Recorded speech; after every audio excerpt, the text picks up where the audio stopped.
How we doing, everybody? It is Jimmy King with WrestleLaunch here. I hope you guys are all doing well, and I hope you had your fantastic week. I know that it's been kind of a weird one since this last week was only just one video for the review because of the Dynamite Collision multi 3-hour show thing, which I'm going to just premise right now. They plan to do that again, but here we go. We're going to get right into it because we have an exciting few weeks as we lead up to Double or Nothing, which is next Sunday. So make sure you guys put that on your calendar because there will be a review after that because I've already paid for it. So here we go. We start the night off with Renee catching up with MJF as he enters the building, asking him if he's prepared to put his hair on the line against Darby, provided Darby beats Takeshita tonight in the main event.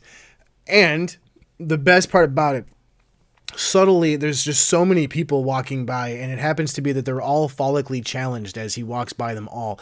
You see CD and a few other people walk by. There are some very noticeable faces, including a Johnny Hungy sighting. Very happy to see John Silver walking backstage and even hitting his muscle flex. We even see Tommaso Ciampa come back with take his hat off just to kind of make sure that you are seeing exactly what it is that you are seeing. We then see Tommaso Ciampa with a match, and as he is making his entrance, we hear Tony say that he didn't realize they had so many bald people working in AEW. That was kind of funny. I will say, though, I love what Mikey Ruckus has done for Tommaso Ciampa's song, and the fact that he did it in such a short amount of time is quite a revel for me, so I'm pretty much sold on that one. That Mikey Ruckus, he's a good one.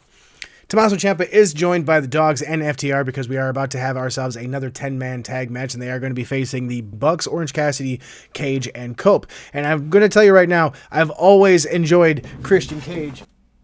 So the fact that I get to see him on television makes me just super happy. The match starts out with everyone facing off in the ring, and it's a hockey fight. Personally, I'm a big fan of that. If you guys have never seen anything from my personal channel, you will find out that Philip Cup, which is voiced by me, genuinely loves a hockey fight because I love a hockey fight. Just everybody just going at it in the middle of the ring. This match kind of splits off into almost like an Anarchy in the Arena type match, and because of how they're all split off everywhere, they are bouncing around to see different action. I do both like that and I dislike it at the same time because while we do get to see what everybody is doing, we also are all missing what other people are doing at the same time. Eventually, though, everyone does get back into the ring, and the Bucks have a good amount of offense here, and it's fun to watch them. I know some people don't like the Bucks, but it's fun to watch them flip around because they know just how much people do not like them when they get to have the fun that they have. At one point in time, we see the Bucks try to get Christian Cage to do a super kick with them, and he instead pushes them back and gets a kick to the groin. And I'm not entirely too sure who it is that they're going for. There's a 4-corner massacre, which is a different sense because instead of it being one person, it's 4 people hitting a splash on a person per corner with Cope in the middle hitting, I believe, an execution on somebody with, I think it was Clark Connors. I want to say it was Clark Connors. Orange Cassidy puts Cage's hands in his pockets at some point because he wants him to do that Orange Cassidy dive where he dives, do a suicida through the ropes. But instead of doing that, he just throws Orange Cassidy over the ropes. It was actually pretty funny. We do see a super kick party from the Bucks and Cope. And we see why Cope does not do super kicks. They do end up getting the win here.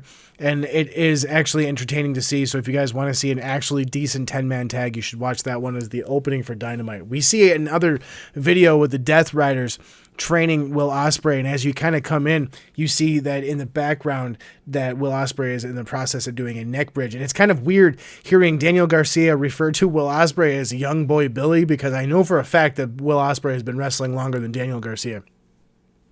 But he's doing a neck bridge here while he watches Mox work Yuta's neck over. It's mildly erotic, so it's kind of, I don't know what you guys are doing. But Mox reminds Will of his Super Juniors win as they walk away and how he flew all over the place because birds fly. He reminds Will that an osprey is more dangerous, and he now knows that. As they're building that up, we are reminded that Will Ospreay does have a match tonight, so we will have to see exactly how that goes against Ace Austin. We have a Stadium Stampede video where Jericho does most of the talking on this and talks about all the things that he has done and how he's done a pretty good job with it. He does actually a very decent job of hyping this match up, and he goes on about how it is exactly what it's supposed to be. And of course, at the very end, he flashes bald. It makes me pop. It makes me chuckle. So that's all we need. We find out that Andrade has decided to join the side of the Demand as well as the Dogs, which has rounded out their team. This Stadium Stampede that's going to be at Louis Armstrong Stadium is going to be so interesting. I'm looking forward to that. We have Mike Bailey come out for a match here, and I actually thought that this was the Kevin Knight match, but it's not because Kevin Knight was with him. But Bailey is facing BK Westbrook, which I know nothing about. I did do a little bit of research after I wrote that down, and I did find out that something I mentioned here in a little bit is something that he does a lot. So it's kind of sad to see that he messed it up on national television. So hopefully he gets another shot at that, because I know sometimes people can be a little bit brutal. But Mike Bailey does toss him around quite a bit. And BK, this is where he gets thrown into the turnbuckle. He tries to do something clever and he messes it up. Like I said, he's sad. I'm sad for the kid, but it is something that he does do quite often. He does do it well. So, I mean, there's moments where, things happen. Sometimes the ring ropes are not the type of ropes that you're used to. A lot of companies usually use a variation of ring rope where it's actually like a bull rope with tape around it, or they have like a cable that has tape around it. AEW uses like a cable. So both the ring like bull rope and those cables have a different type of tension. So sometimes you have to kind of get used to that. And if you don't have an opportunity to check that before the match, before the show, that can lead to situations like this. So whenever I see somebody go on about botches and stuff like that when it comes to a ring rope issue, I always kind of take that one with a grain of salt, because ring ropes are always kind of iffy. Mike Bailey does get the win here, though, and it's just his typical, I call it his coup de grace because it's the knee from the top. But it was really good to see. We then move directly into Kevin Knight's open challenge match because he's already out there, and he is facing who I'm sitting here thinking, oh, it's gonna be Mike Bailey because Mike's got a, he's right there. But instead of it being Mike Bailey, it is Brian Cage. I'm happy to see the Wolverine back. I'm a fan of Brian Cage. I've been saying for a while now that he never has a bad match, and the man is innovative as hell. And it looks like he's also joined the Don Callis family. It's fine. But you know what? I'm going to tell you right now, after a 14-month layoff, goddamn does Cage look fantastic. The Wolverine looking good.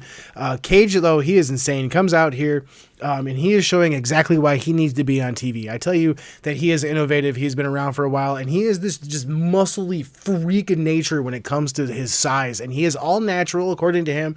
Just do good things. That's all I want. That's all I want to see. Just do good things. Okay, that's really about it. But at the end of the day, though, I will admit that Kevin Knight does beat Brian Cage, which again is super sad. I'm not a fan of seeing Brian Cage lose, but the man can wrestle, so please keep him on TV. We then see Mike Bailey grab some mics, and Bailey says he's coming for the AEW title, almost saying he knows that Takeshita will beat Darby Allin, and he goes on about how Takeshita and he had a rivalry in Japan, which if you look into, oh my God, they need to do that. They got to do that program on American soil. That'd be fantastic to see. We then see the Owen Hart men's bracket, which is honestly pretty good. We see Joe versus Ospreay, and Swerve and Bandito are slated for Double or Nothing. There's going to be other ones in that. I'm not going to get into it in this one. There's going to be a video that I will be putting out eventually, just like my TNA video, which I will be also putting out here very soon too. So make sure you guys keep an eye on that. Will Ospreay, though, moves on to take on Ace Austin in his match. And again, I'm super impressed with Ace Austin. I'm also impressed with how Will worked this match, because I mentioned earlier that when Will comes back from the neck injury that he's going to have to switch up his offense a little bit. And this match, he does. He does show a little bit more of an aggression and a little bit more of a targeting aspect to his game. I'm kind of pointing out that he is a bird of prey. Ace also is a man on a mission here. He even says that he needs this at one point as he's taking Will back into it. But Will gets a submission win here. And they even mention on commentary that they believe that this is his first submission win in AEW. And I looked back, and it's his first submission win in a while. We then see the Ops come out, and unfortunately for the Ops, Samoa Joe manages to get the crowd to start chanting Ospreay, which is kind of funny. He plays it off pretty well. He starts talking about how he had a chance and Will didn't take it, and because now he didn't take that chance, that he doesn't have a leash on his friends, and Shibata and Owen start making for the ring, and then the Death Riders show up. All of them. So interesting to see that. We then see Takeshita and Don talking about his chance against Darby Allin, and Max claims that it would be perfect for him to not only beat Darby, but beat Okada and have Max versus Takeshita too, which actually would be fantastic. He gives the Dynamite Diamond Ring to Don Callis to try to almost ensure that he is going to win. Andrade comes along and tells Don Callis that next time it needs to be his turn. I enjoy what they're doing with Andrade. Kind of looks like he's going to be leaning away from the Don Callis family. I like that. I genuinely like that. I hope, actually, that they might put him back with Rush and they have this whole big build with Ingarbonables. I hope I said that right. But anyway, we then see the women's Owen Hart bracket, and I'm looking forward to that. We see that it's going to be Persephone and Hazuki from Stardom. Willow Nightingale and Alex Windsor are going to be going up against each other at Double or Nothing. And like I said, there is going to be a lot more of this that I will be diving into in a video later on. We then see the conglomeration in the back talking about who is taking a shot at the tag titles. And it is said that it's going to be, somebody says, I believe it's Kyle O'Reilly says that it should be Roddy and OC going up against the tag titles because Kyle O'Reilly wants to go up against Mox for his Continental title because him on the shelf for a little bit over a year. Willow Nightingale reminds everyone that she is the TBS champion and she won the Owen at one point in time, and she wants to win it yet again. OC says that he feels like they need to bring the word of the day back, but doesn't understand why it went away. And then we have Mark Briscoe come in, and he just goes off and brings all this type of attitude and super energy that group really needs. And he says that he wants Tommaso Ciampa. They announced that they are going to be doing yet another 3-hour show next week. Yay. Trios matches next. We have the Triangle of Madness going up against Hikaru Shida and the Brawling Birds. And I enjoy the buzz around Tekla. She is very fresh when it comes to things, very unique in Western wrestling. So I enjoy what they're doing with that. A lot of people didn't exactly expect her to win the title. And I'm very happy that she did because it is something new and something fresh, just like what they're doing with Darby. It makes it so most wrestling fans who have been watching wrestling and been around wrestling for as long as people have, like myself, don't know what's going to happen next. And it's awesome. Anyway, this match breaks down pretty quickly. At one point in time, they were just fighting off. They were in the corners fighting, hitting each other while Jamie Hayter, I believe, and Tekla are in the ring. I want to see Jamie actually take the title off of Tekla because that would set things up for her to take, or for Thunder Rosa to take it from Jamie, and that could very well set up Britt Baker coming back. It's probably not going to happen, but I would love to see that be a good setup. We have Sky Blue try some tightrope walking stuff on the barricade that almost gets really, really bad very quickly, but she does not take that tumble, but the Brawling Birds are able to stop that, and then they get jumped by Tekla. After a commercial break, we see that Jamie is being worked over by the Triangle of Madness, while Shida just kind of watches on. Jamie makes her comeback and gets over to the corner where Shida almost hesitates to tag into the match, but she does, and starts her face comeback. And we are reminded that at Double or Nothing, it will be Jamie Hayter versus Statlander versus Shida versus Tekla for Tekla's title. I'm looking forward to that because that's going to be fun. Tekla hits her spear, which causes everyone to go on the defense. Not helpful. We then see Sky Blue get hit and get a dual lariat from the Brawling Birds. And while they set up the 2 birds, 1 stone, we see Tekla come in and very clearly, blatantly in front of the referee, hit Jamie Hayter with the title, causing a DQ, where we see Sky Blue putting Alex Windsor in a Dragon Sleeper, while Julia Hart missed a random referee who I've literally never seen before, and then Shida just grabs her kendo sticks and walks away. That is a great way to set things up because, again, more teasing of that heel turn. We get yet another Roosh video, and I just want to ask, why did we not see Roosh in the Owen? That'd be a great little way to get him going. We move on to our main event, and holy whoa. Yeah, so Renee is at ringside talking about the game plan from Don Callis and Konosuke Takeshita, who has beat Darby clean before, which they speak about being the game plan now because he has beat him before. He can do it again. Darby has been on an absolute roll. In the last 21 days since winning that title, he has defended his title 4 times 5 as he comes into this match. And I just want to point out, we did not get a video coverage of this because I just didn't want to cover it because I wasn't sure what was going to happen. But he went to fucking war with Pac, man. I'm telling you, at Fairway to Hell, that was actually really good. I was not exactly expecting it to be as good as it was, but it was stupidly ridiculous in a great way. Because of MJF's connection to Happy Gilmore 2, having this at Tiger Woods' TGL thing was great. Like, if you guys get an opportunity, you really need to check it out. The match, though, against Takeshita begins, and Darby starts right off with the Tope Suicida, where Takeshita throws him into the ring post, and then he kind of bounces off it and just goes right back after it. Takeshita gets a lot of offense here because they are selling the fact that Darby has been working like a warhorse and has been kind of wearing himself down and starting to show signs of it. They go on about how he has defended that title and how he will be defending it here the 5th time against Takeshita. And again, this was supposed to be Okada, but due to some family matters, he was not able to attend this event. And honestly, it plays in perfectly to what he and Takeshita are doing for their match against Double or Nothing. So I don't want to hear it, guys. I don't want to hear it.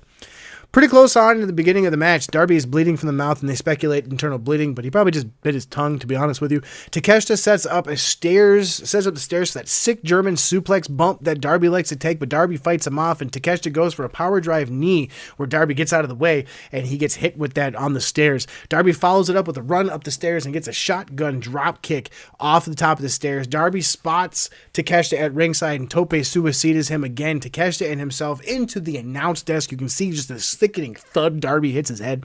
Darby goes for a coffin drop to Takeshita standing on the ring apron, and because Takeshita's paying attention, he whips him around and hits him into this most sickening Blue Thunder bomb I have absolutely ever seen to the ringside area, and by God, he's dead.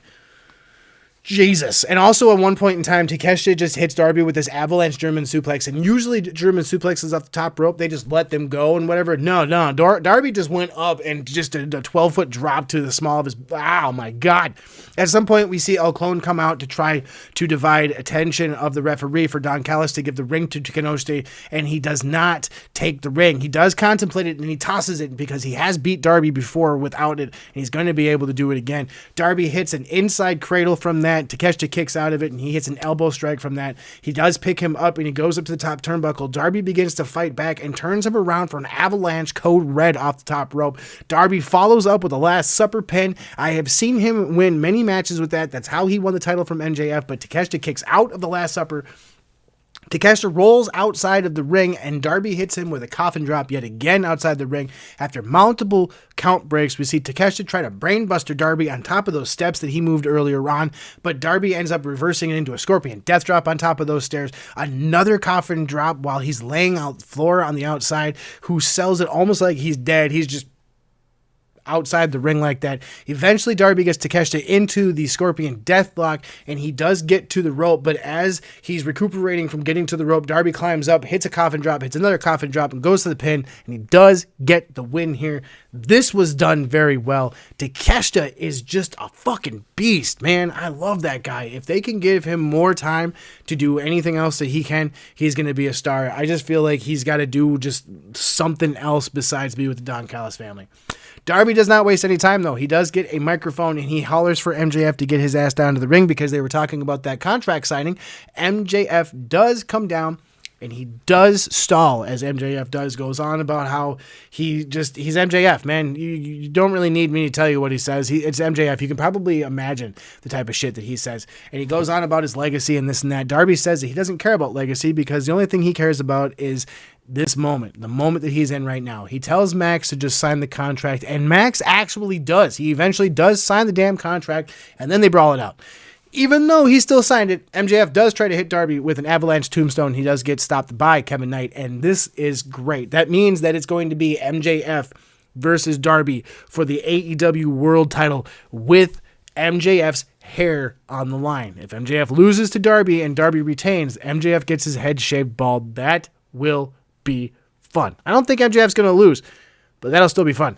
That has been your AEW Dynamite review. Don't forget, make sure you guys check out the channel here because the WrestleLaunch Network has so much stuff. You've got the Pure 6 Brawl coming out from Paul every so often. You've got Angel with his reviews. You've got the podcast. You've got my reviews. You've even got all the new content project stuff that we're working on. You guys just make sure you like, comment, subscribe, do whatever you got to do. Share it with your friends. Share it with people online. Tell people about it because we are here and we are here to stay. So, again, I'm Jimmy King with WrestleLaunch. Thank you guys very much for watching. 4 simple rules. Stay safe, stay sane, stay healthy, and above all else, love professional wrestling. I love you guys. Thank you very much for watching. I'm out of here.